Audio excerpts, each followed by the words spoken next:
ओम नमो भगवते वासुदेवाय.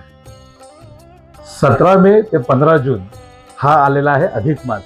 अधिक मास म्हणजे दर 2.5-1 वर्षानंतर आपल्याकडे एक एक्स्ट्राचा एक जादाचा मास येतो आणि यंदा तो आलेला आहे ज्येष्ठ अधिक मास.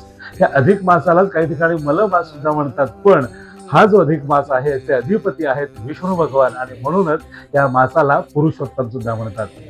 या पुरुषोत्तम मासामध्ये काय महत्व आहे, तर हा अधिक मास जो आहे हा अधिक पावित्र्य, अधिक शक्ती, अधिक बल घेऊन आलेला असतो. पण यंदाचा जो हा अधिक मास आलेला आहे तो आहे ग्रीष्म ऋतूमध्ये. त्यामुळे आपल्याकडे उन्हाळ्याची जी ऋतुचर्या आहे त्याचं पालन करायचं आहे. शारीरिक स्वास्थ्य चांगलं ठेवण्यासाठी तुम्ही काय करू शकता, तर उन्हामध्ये बाहेर न फिरता जितकं आपल्याला घरात बसून काम करता येईल तेवढं तुम्ही करायचं आहे. उष्ण, तिखट, तेलकट ह्या ज्या गोष्टी आहेत, बाहेरचे रेडीमेड जे जंक फूड आहे हे तुम्हाला अवॉइड करायचं आहे. खूप पचायला जड असे असलेले आईस्क्रीम सारखे जे पदार्थ आहेत, खूप फळांचा जर रस तुम्ही एकत्र कॉकटेल सारखा घेत असाल तर हे तुम्ही आवर्जून टाळायचं आहे. आपल्याला या अधिक मासामध्ये आपल्या मानसिक स्वास्थ्याकडे सुद्धा चांगलं लक्ष द्यायचं. त्यासाठी आपण काय करू शकतो, तर मन चंगा तो सब चंगा असं आपण म्हणतो. त्यामुळे आपल्याला चांगल्या आपल्या स्टॅमिना प्रमाणे थोडासा व्यायाम करायचा आहे. शरीरातले ज्या वेळेला आपल्याला घाम निघून जातो, टॉक्सिन्स निघून जातं, त्यावेळेला शरीर आणि मन हे दोन्ही प्रसन्न राहतं.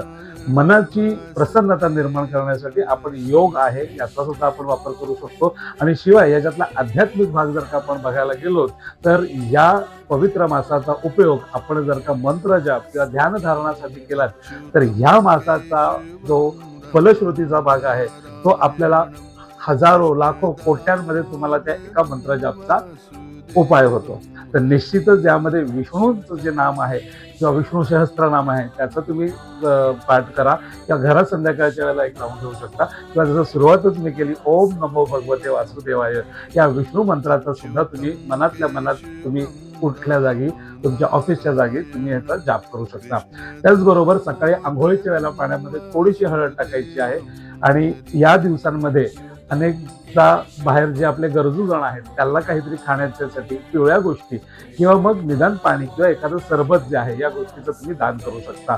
तसंच घराच्या बाहेरच्या जिथं तुम्हाला दिसेल एखादं पात्र ज्याच्यामध्ये पक्ष्यांसाठी किंवा प्राण्यांसाठी ज्या पाण्याची जर का तुम्ही सोय केली तर निश्चितच या महिन्यातलं एक जे फलश्रुती आहे हे तुम्हाला निश्चितच मिळणार. आणि मला असं वाटतं दान धर्म फक्त हे पवित्र महिन्यात न करता हे आपल्या माणुसकीच्या आचरणात जर का आणले तर निश्चितच आपल्याला याचं वर्षभर फळ मिळणार आहे.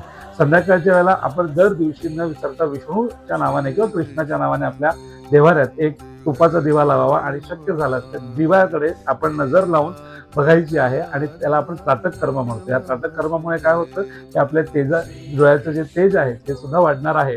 आणि याबरोबर आपलं मंत्र आणि मन हे दोन्हीही त्या आराध्याकडे पोहोचणार आहे.